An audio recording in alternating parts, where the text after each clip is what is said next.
Like, just because, let's say, old mate Jimmy here started his first cycle, they're like, you're on steroids. Why don't you look like Ronnie Coleman? Yeah, it doesn't work like that. It's not like that. Like, to get that big is an accumulation and combination of genetics, your genetic response to enhancements, and years of training, dieting, and living that structured lifestyle. Like, people don't get that.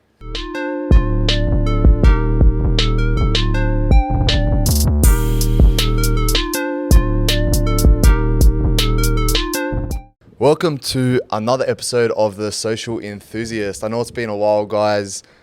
I've been a little bit absent. Everyone that's been asking, where's Gio, all the messages.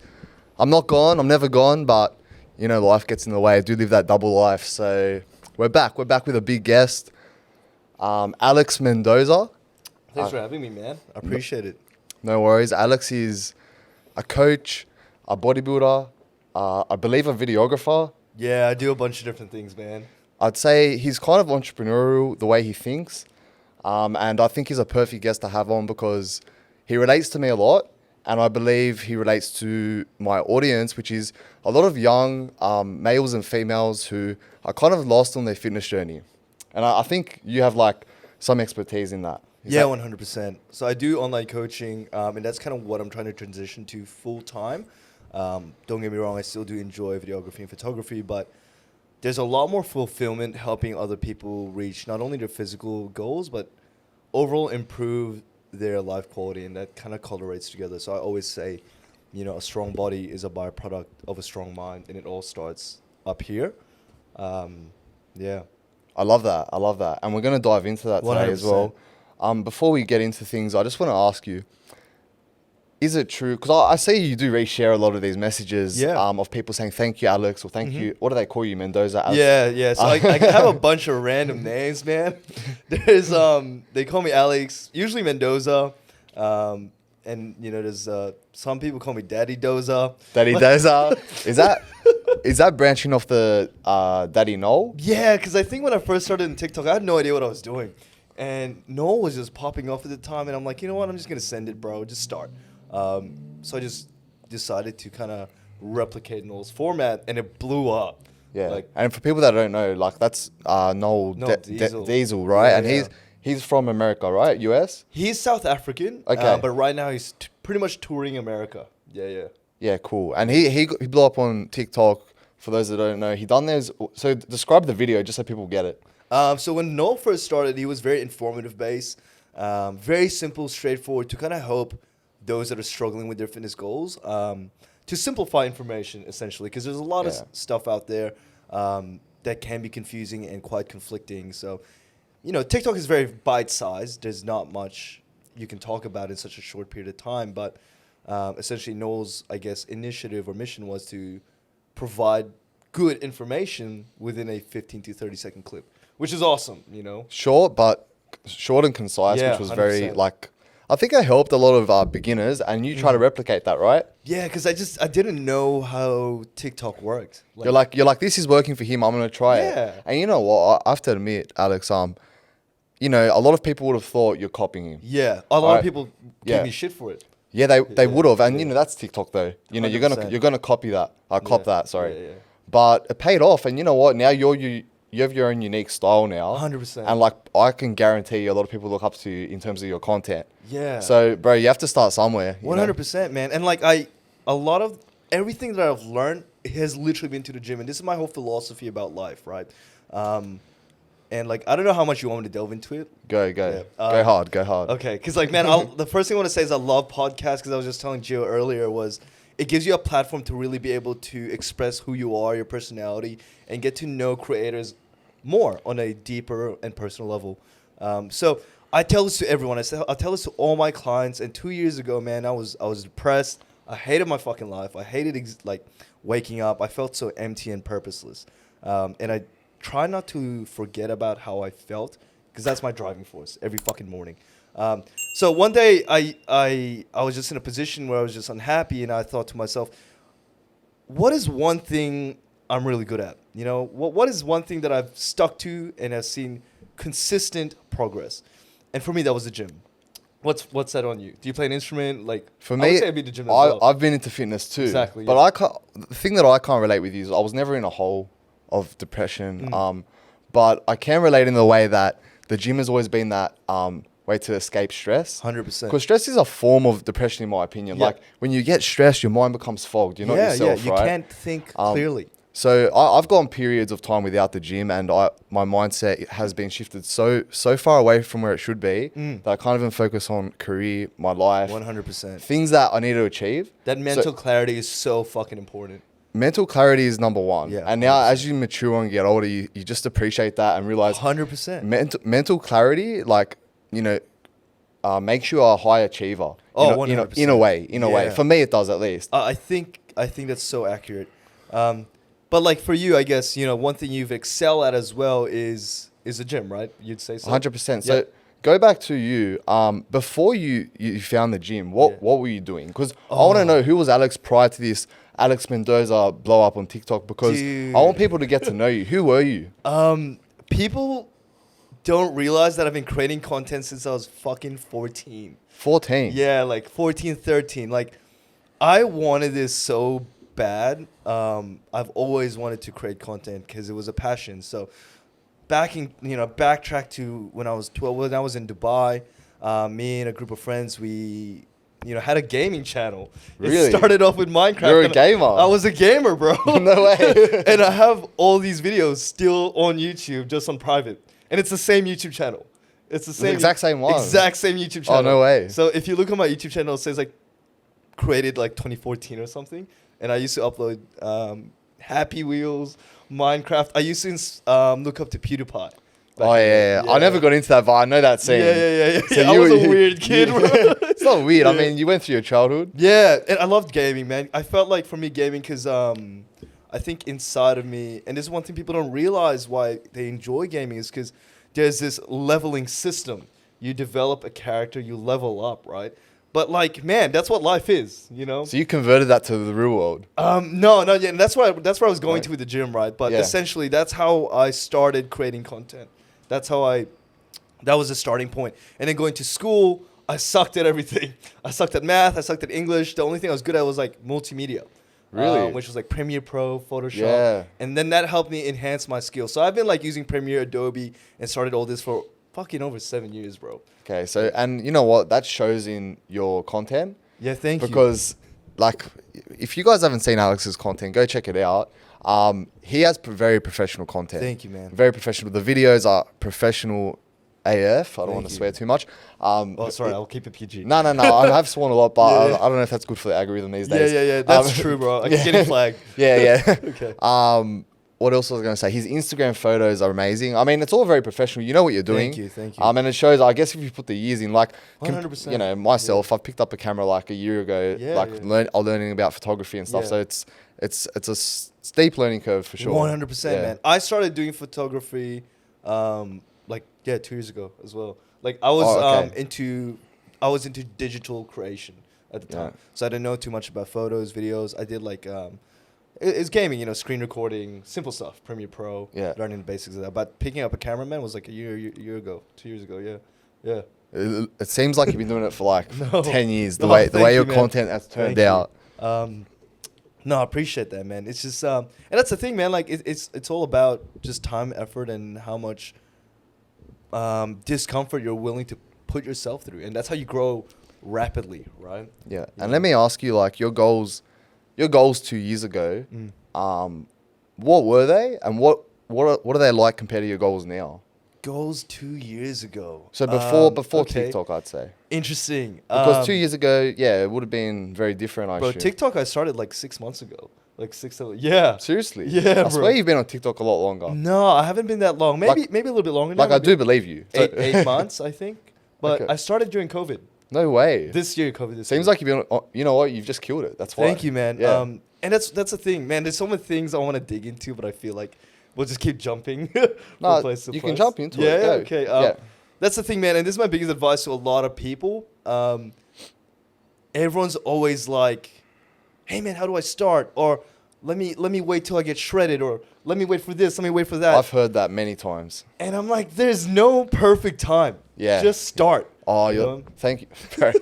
The fact I try to push that message so much, and people just don't understand. 100%. And here's the thing, man. In the business world, when you release a product and it's absolutely perfect, you release it too late. You know Exactly what I mean? right. You release it too late. You need feedback from the outside world to be able to enhance your services, your business, and just overall quality. You know, life is an iterative process, and so is training.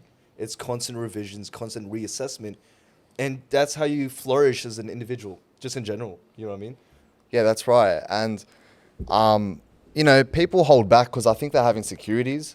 I think 100%. they lack confidence. Yeah. They have self-doubt. And, you know, I'm turning to you, Alex. What's a way to overcome things like that? Dude, Because self-doubt, particularly, yeah. is a big one in today's society. big one. It's And the huge. reason it exists, in my opinion, is because of judgment online. 100%. And, you know, judgment online is a very big thing. But It is. for me, like me and you, we might be able to just brush it off. You got to Yeah. be thick-skinned. But what about people who really want to start, have self-doubt and fear judgment? How can they overcome that? And I'm not saying you're the guru of all this, but Just experience. you know? seem like Yeah. you have yourself very controlled. Thank you, so man. I what would appreciate you that. say? First, let me say this. Let me ask you this, man. Yeah, sure. You know how you say we're thick-skinned and we brush it off? Yeah. We are now. We are now because we've been through it. Yeah, Yeah. exactly. I agree to Yeah, that. like- Because when you first cop Exactly. hate, Yeah. when you first cop dislikes, Bro, and I'm not talking about social media. what are you talking about? I'm Day to day? Life. Like, Well, yeah. I you're mean, thick-skinned now because I'm sure you've been through some shit growing up. I have. Yeah, we all have. We all have, exactly. Yeah, we've all been through like hardships, I guess. Exactly. You know, on varying levels. Yeah. But I mean, in terms of social media, Yeah. though, I want to know like what can the average person do? Because trust me, man, there are so many people who want to start. So Yeah, many. Like you just got to do it. Like that's all I do. can really say. But it's not a good answer. No. For me, it was more of a compounding effect over the last couple of years. Yeah. You know, growing up, I was a very insecure kid. I was skinny. I got bullied a lot. And I just had a lot of self-doubt. Was this in high school? Yeah, just in high school. And I know I referred to it a lot, but I think it's important because I'm trying to be relatable. I want to show people that I'm just like everybody else. For some people, for some reason, everybody thinks I'm like this guy who's got everything together, is Yeah. super successful. And you do give off that impression from your social media. I appreciate And that. even me, you coming here today, I thought you were like, well, I mean, you are. Yeah. Very like grounded, has everything under control. But obviously, like everyone struggles a little bit. 100%, man.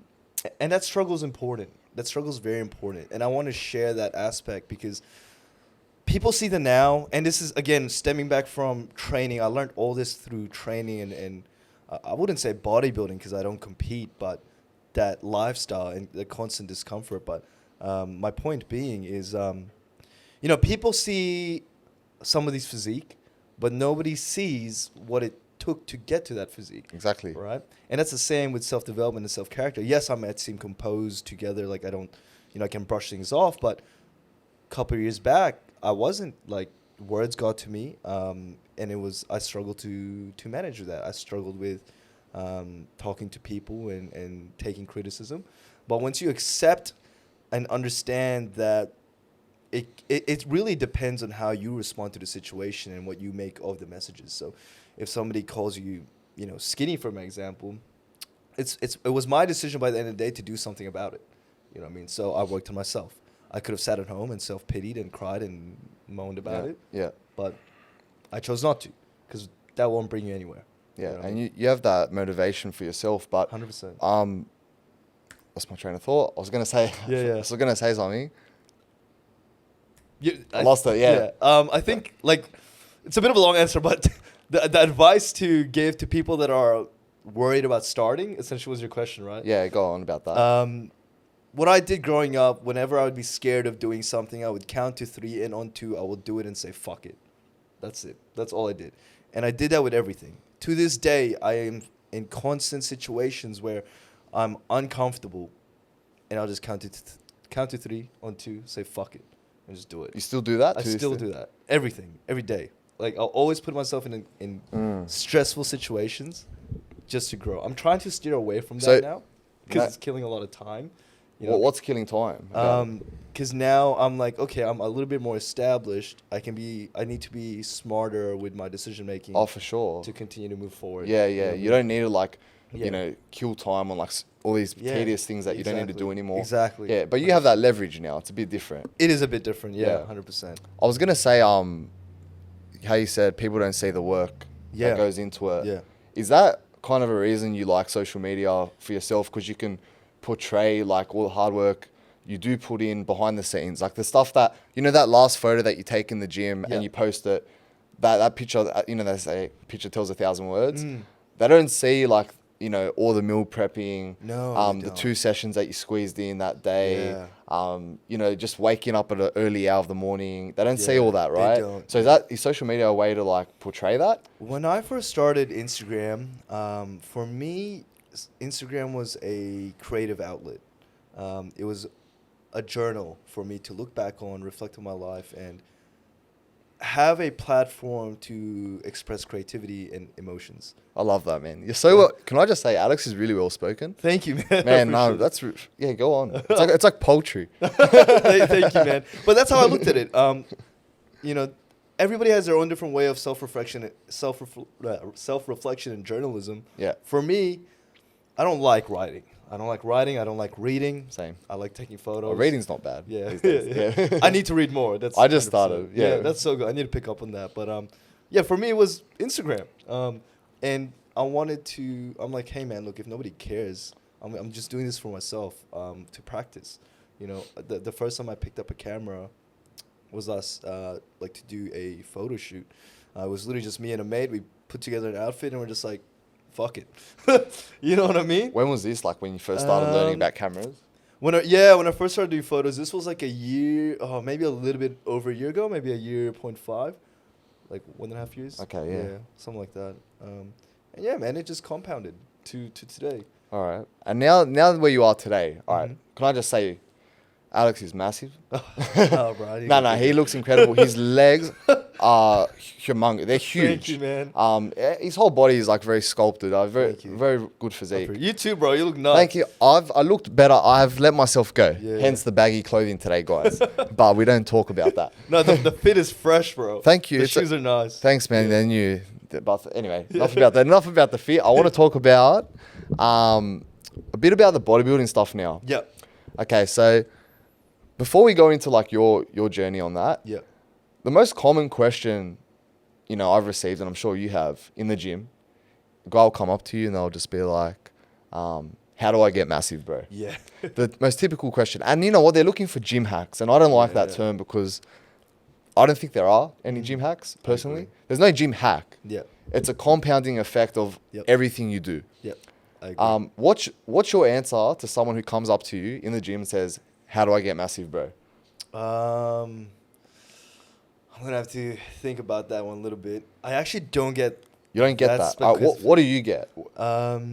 What's a common question you get? Because for me, a common question I get is like, what's the best exercise for this? Oh, so you get a specific question. Yeah, okay. Well, you can kind of answer that straightforward, right? I mean, for me, I always get the common guy. He always wants a shortcut. He's like, how can I grow? I want to put on 5 kilos, 10 kilos. It's like, I mean, I can't give you one straight answer. You got to be training. You got to, track your calories. Make sure you're in a surplus if you want to bulk and the rest of it. I mean, you can't give a whole like plan on the potty. No. But what would you say is the most critical thing for bulking? For bulking, man, this bulking, cutting, it's all the same thing, really. Training has to be on point. Food has to be on point. But for people that want to get started, I guess, is track your food. Like that's a main part. Most critical thing, right? Most critical thing. Yeah. So optimize. So people track their calories, which is great. It's a good starting point. Or some people just track protein and calories, which is also great. I always say to my clients, the more numerics and the more variables we have in control, the more we can understand why certain outcomes are happening. So I always say this whenever someone applies for coaching and hops on board. I always say, think of the whole process as a science experiment. You have a subject, you put the subject in a controlled environment and you run tests. You change one variable at a time to keep everything very controlled. And that way you're able to understand why this is happening. Okay, this happens when we change that. What happens if we change this? I love that Do you know what I scientific mean? approach. Yeah. Because having a control is like very important, because 100%. a lot of guys will change, Yeah, man. you know, 2 or 3 things at the one time. Yes. And then what happens is that they'll get results, but Yeah. realistically, they might have only needed to change one thing. Yeah. But they changed 3. So now they're doing 3 extra things every day for no reason. Yeah. You know, Yeah. so, and it might seem, yeah, that's a scientific approach, Exactly. which I do like. And not even that. It's like, okay, you grew, but because you did 3, 4 things, what was most effective? What caused it? What caused the growth? Yeah. You know, maybe one of the 3 things caused the growth, and now you're adding junk, like junk volume or unnecessary accessories or whatever it might be. Maybe not necessarily movement, but you know, you don't have everything controlled. So how can you tell what worked and what didn't work? Exactly. You know what I mean? That's a very educated approach. I Yeah. like that. You know, I assume most coaches would, you know, incorporate that 100%. process Yeah, when you're 100%. coaching a client. 100%. Alex, when it comes to dieting, Yeah. I want a bit of critique from you on bulking versus cutting diets. Yep. So, firstly, what's your opinion on bulking versus cutting diets? Do you think that's a good strategy for people, or do you believe like a all-round maintenance diet for muscle growth is better? At the end of the day, it depends on what your goals are. I used to think main gaining was the best thing to do. Yeah. Look, man, if you're trying to stay lean and have a decent lifestyle, definitely maintenance. You know, if you're not in a rush, you know, you can definitely put on muscle, lose body fat, and kind of go through recomposition. But if you're trying to optimize growth, development, and recovery, then definitely a surplus. And I'm not talking about like 1,000 calorie surplus. You know, enough. And this could be different for everybody, but generally speaking, 200, 350 calories above your maintenance.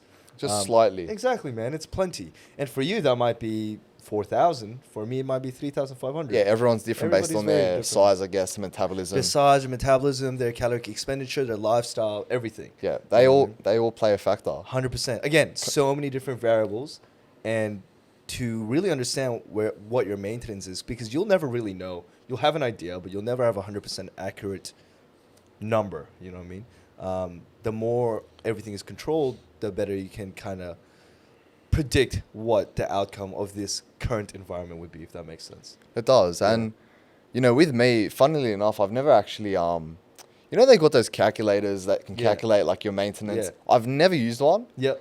I actually found my maintenance calories myself just by playing with my Exactly, calories. yeah. And this is over years though. Yeah. So I've been tracking Of course. calories for, I mean, at least 3-4 years. Mm. So now I've found a point where like I know like based on what the foods I'm eating, where I'm at for the day. Yeah. I do track it. Yeah. But I know like, oh, if I just stay around here, I'm not going to change weight. Yeah. Yeah. And yeah, so what I was going to say was I want you to critique my diet, my current diet. Okay. Yep. It's pretty horrible. So basically, what I'm doing now, I would call it maintenance. I wouldn't call it main gaining because I don't think it's good for gains. Okay. All right. Let's dig into It's it. just, but I'm not changing weight. So Okay. right now it's like I'm very not very strict as I was in summer. What I do is I diet from the hours of 8 a.m. to 8 p.m. Okay. By diet I mean I eat clean. Yeah. And then after 8 The p.m. calories don't count after 8 p.m. Yeah, pretty. After 8 p.m. every day, I'd say at least 5 out of 7 days out of the week, I'm eating like ice cream, chocolate, or biscuits. Do you count that? To be honest with you, I Yeah. I do, but sometimes like if I go way over, I just eat it. Okay. All right, so then here's where it gets bad. Yep. This is why I like to call my current diet the maintenance yo-yo diet. Okay. Because it's a weekly yo-yo. So Okay. throughout the week, I'd consider that okay. Yep. Slight surplus. Yep. But then on the weekends, I'd have 1 to 2 massive cheat meals, like if I'm eating out. How crazy are these cheat meals? Not Like 2 pizzas, no. It's like a normal cheat meal. like burger and chips. Yeah. Yeah. Yeah. I have like 2 of those, 2 or 3. Like it depends on where I go. If I go out, Yep. it is bad, but I don't change weight. So for Yeah. me, if I'm maintaining weight there, is that acceptable? As a main gaining diet, or should macros be of utmost importance? Because I'm just eating whatever as long as it's within calories. Is it within, and are you tracking your macros as well? I am. I'm focusing mostly on protein, and Yep. the fats are over, obviously. Yeah. What's your fat intake? Now, when I'm dieting, or Yeah. like when I just blow it out of Just proportion. currently, yeah. Just on average. Well, I've cut it down to it's still pretty high. It's 80 grams. Oh, that's not too bad. Yeah. But before, like about a year or two ago, I was always every day, Yeah. like without realizing, Yep.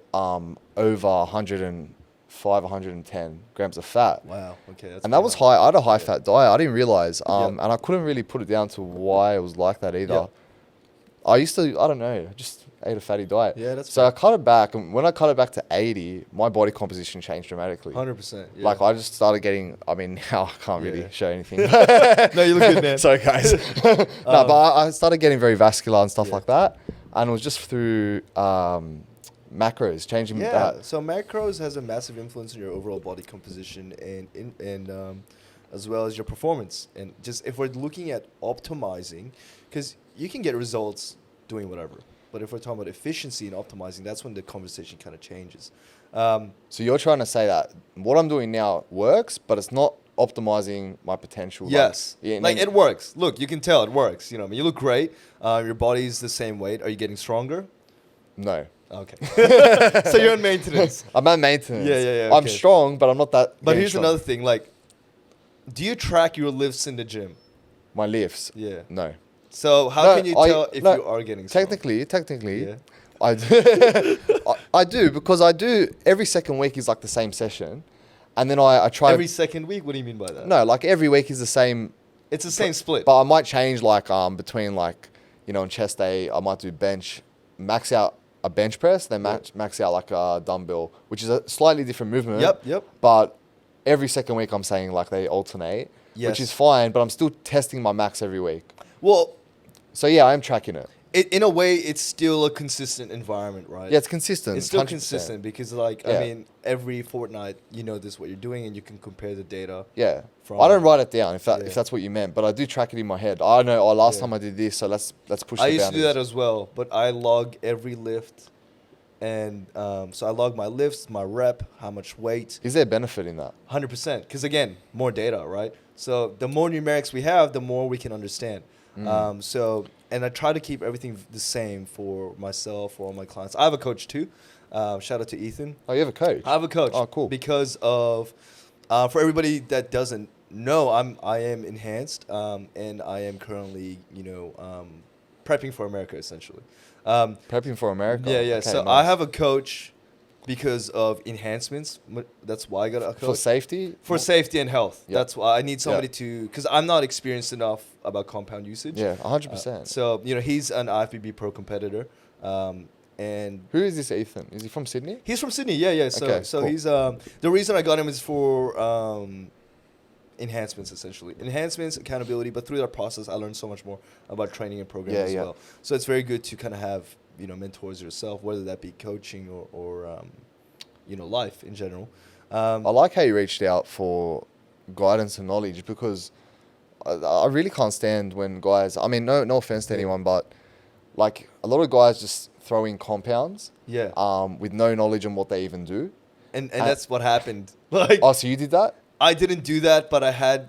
So this is my third coach. So lucky I said no offense. Yeah. 'Cause he would have beat me up. No. I've had 3 coaches. The first 2 was a little bit. How's it going? You know what I mean? In terms of compound usage. Oh, yeah. It was a terrible experience. Essentially, I didn't know what I was doing. This was all before social media as well. So it wasn't even for, social media. It was just like because I wanted to compete. My goal was to be a competitive IFBB. Build my ranks in the IFBB. So wait, I know we're jumping back and Yeah. forth a bit. Keep your thoughts in Yeah. mind. What, in terms of your bodybuilding goals? Yeah. So you don't want to compete anymore? Right now, it's not a focus. It's not. So what's the reason for that? Because I don't want to compete either, but I think you look a lot more in shape to Oh, compete thank right you. now. So what's your reason not to compete? So I did a prep in the past, and I become very dysfunctional. I can't think.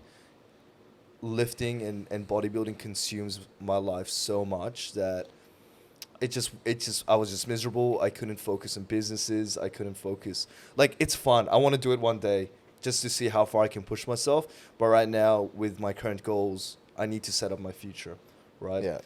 I love that because you're more focused on the long term than the short 100%. term. I mean, no, I do respect people that compete though. Dude, it's nuts. Because what they go through, like people underestimate how difficult it is. Oh, it's nuts.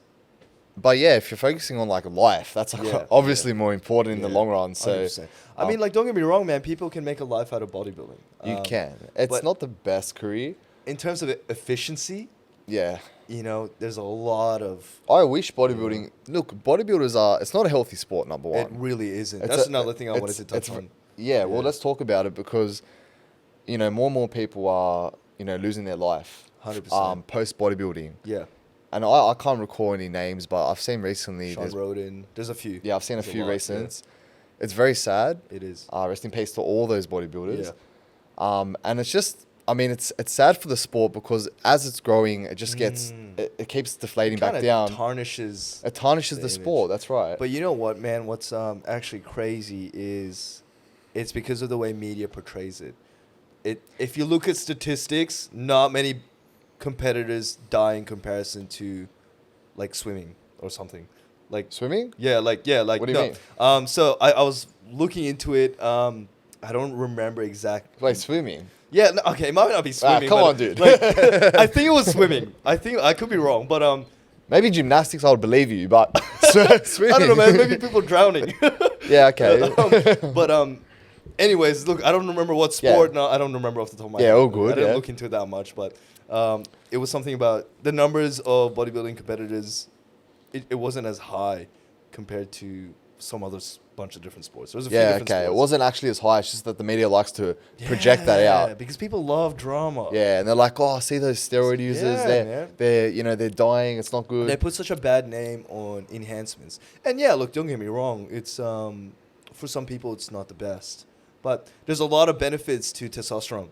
On average, I think, again, I don't remember the numbers, so don't quote me, but since like fucking back in the day, like 19-something, the average male testosterone has been dropping by 1% every year. So back in the day... Like by what age? Or just no, just an average. Just like average. Or long term? Yeah. Okay. So like let's say people our age now have much lower testosterone levels than people like 50, 60 years ago. Yeah, well. You know what I mean? And I think that'd be from secondary factors such as lifestyle factors. 100%. You know, we're more sedentary, I think. Yeah, there's not much things like that. need. You know, like our body is an adaptive mechanism. If it doesn't feel the need for certain things, it'll just get rid of it, right? Yeah. And know. And if you're on the couch watching Netflix more than we were, 20 years ago when it didn't even exist, your body's like, well, I don't need these extra hormones to give me energy to get through 100%. The day. They're going to be like, I can just sit at a lower baseline and still get through the day. I think also diet and food. Oh, diet's a massive one. That's a massive one. But you know what? Like, even to this day, I'm not sure if studies are so complete when it comes to diet and the correlation with testosterone, because there are some studies saying if you eat like more fats and whatever, of course, your test levels will go down. Yeah. But I don't think it's complete yet, the studies there. No, because data can be so easily skewed by different test subjects, different environments. So for me, I always refer to scientific studies as a starting point, but it's not especially like for myself, I'm not going to be like, okay, well, this study says that, so it must be true. You know, you can find studies that say anything you want to say. The thing with studies are normally quite a small sample size. That's what I'm also saying. So, exactly. Like, when it comes to studies, you got to take it not with a grain of salt, because it is scientifically proven in a way, but it might be 1,000 people, 100 people, or 10,000 people. Exactly. Still crazy numbers. Yeah. Normally, if you're getting studies with like 200,000 people, it's normally a government-funded one. Yeah. Because that's way too expensive for most companies to actually push forward. But even still, 200,000 people is like still a minority in terms of the population of the world. What types of people are they? Yeah. You know what I mean? Well, this is where how much money they can afford to spend on the study.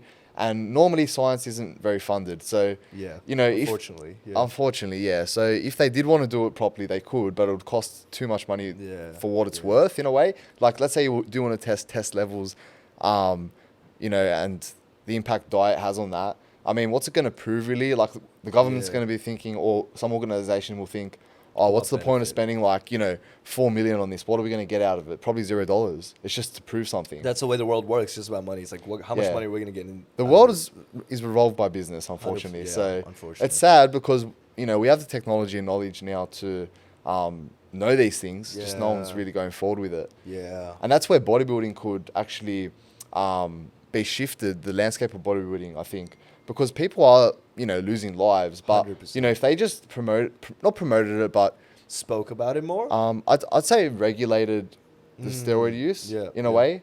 So like you kind of can do it safely, have doctors watching over. Yeah, I think even maybe not. Maybe the word might not be regulated, but maybe more so accepted. Do you know what I mean? For the sport, yes. Yeah, For the sport. But I'm thinking even general health. I think a lot of people, when let's say, like my dad would heavily benefit from some testosterone. Yes, hey. You know what I mean? I'd love to get my dad on the test. Yeah. Like, dude, his life quality would improve immensely. But because there's such a stigma around this, drug, it just... They think it's like, oh, no way, I'm not doing that drug. Yeah. But really, what people don't say is testosterone. Yeah. Specifically testosterone. Yeah.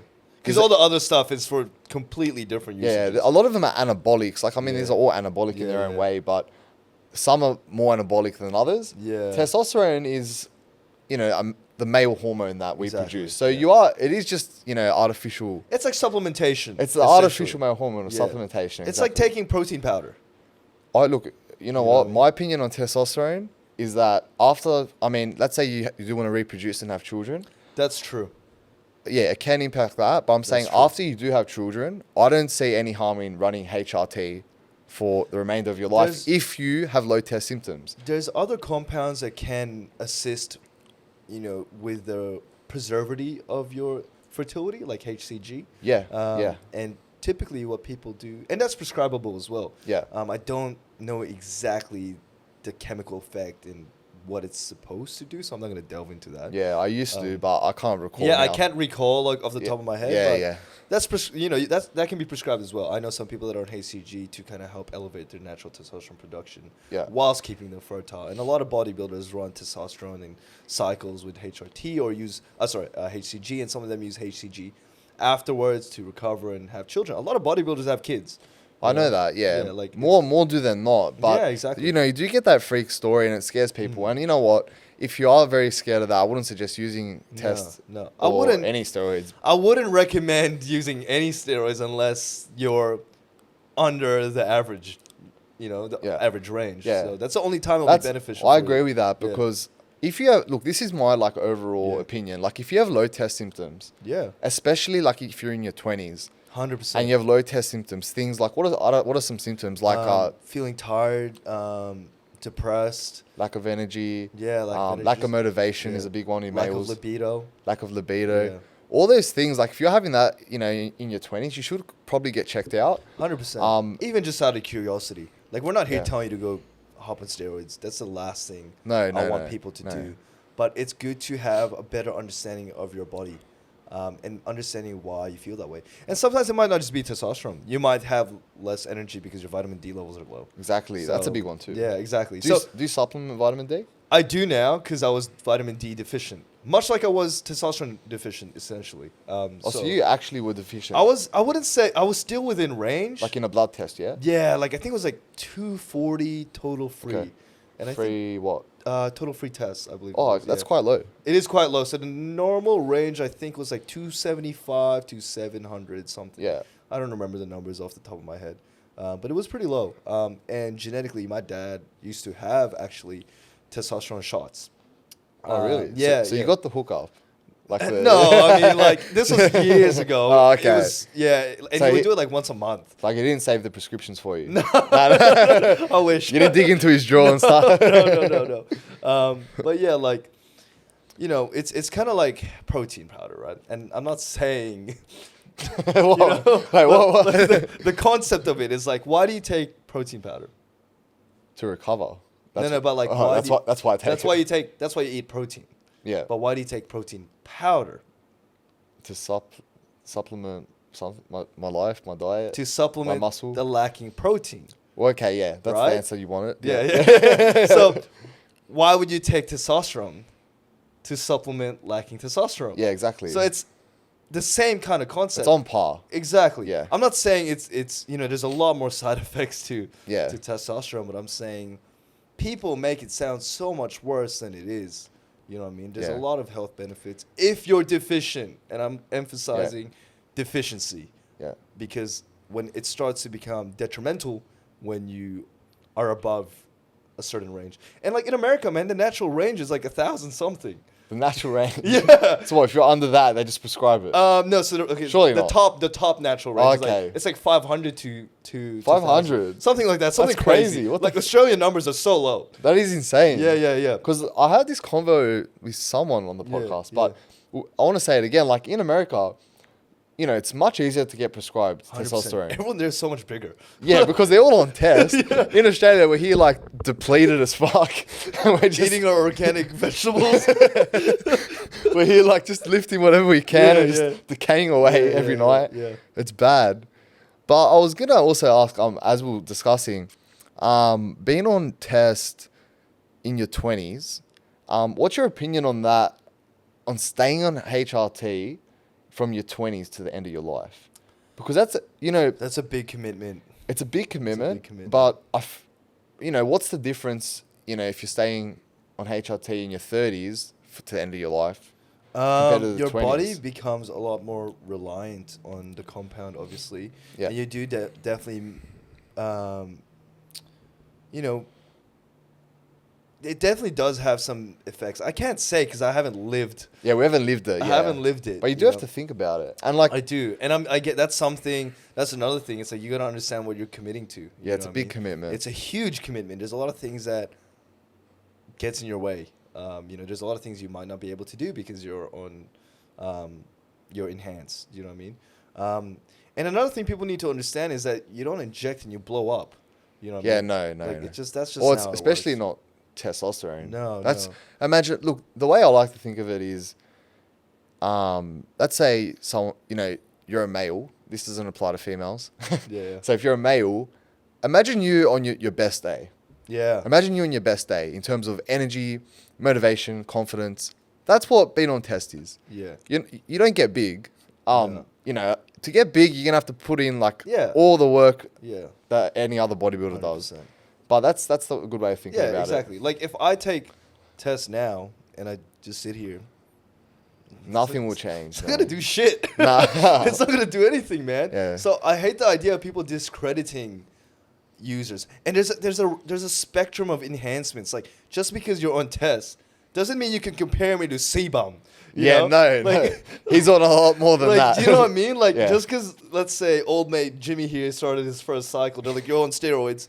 Why don't you look like Ronnie Coleman? Yeah, it doesn't work like that. It's not like that. Like to get that big is an accumulation and combination of genetics, your genetic response to enhancements, and years of training, dieting, and living that structured lifestyle. Like people don't get that. Yeah, people don't. I love Yeah. the way that that's going on TikTok. Yeah. The way you said all that was so perfect. I Yeah. just want to reiterate. Yeah.